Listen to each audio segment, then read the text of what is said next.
இப்போ டிஃப்ரெண்ட்டான மெத்தட்ஸை வச்சு நம்ம எப்படி டிக்ஷனரியை கிரியேட் பண்ண போகிறோம் அப்படிங்கிறத பார்க்க போகிறோம். இதுக்கு நான் dict அப்படிங்கிற ஒரு ஃபங்க்ஷனை யூஸ் பண்ண போகிறேன். இந்த ஃபங்க்ஷனுக்குள்ளே லிஸ்ட் ஆஃப் டப்புள்ஸை கொடுக்க போகிறேன். அந்த டப்புள்ஸில் கீ அண்ட் தென் வேல்யூ அப்படிங்கிறது இருக்கும். ஸோ இங்கே வந்து ஃபஸ்ட்டு வந்து நம்ம கீ அப்படிங்கிறத எடுத்துக்கலாம். நெக்ஸ்ட்டு வந்து வேல்யூவை வந்து இங்கே கொடுத்துக்கலாம். ஸோ வேல்யூக்கு இங்கே நான் அபி அப்படிங்கிறத எடுத்துக்கிறேன்.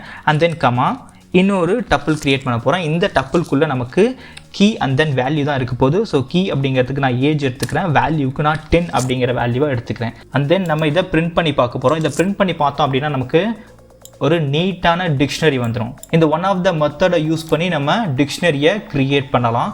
அண்ட் தென் இதுக்குள்ளே நமக்கு லிஸ்ட் ஆஃப் டப்புள்ஸ் இருக்கணும்.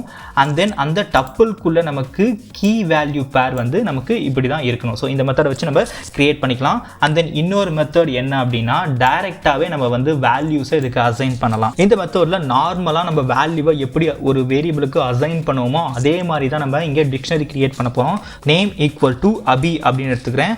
And then age equal to 10 அப்படின்னு எடுத்துக்கிறேன். இந்த மாதிரி டிக்ஷனரி க்ரியேட் பண்ணிவிட்டு அதை நம்ம பிரிண்ட் பண்ணி பார்க்க போகிறோம். ஸோ இதை நம்ம பிரிண்ட் பண்ணி பார்த்தோம் அப்படின்னா நமக்கான வேல்யூ வந்து எக்ஸாக்டாக டிக்ஷனரியாக தான் இருக்கும். ஸோ இந்த மாதிரி 2 டிஃப்ரெண்ட் மெத்தட்ஸை வச்சு நீங்கள் டிக்ஷனரியை க்ரியேட் பண்ணலாம்.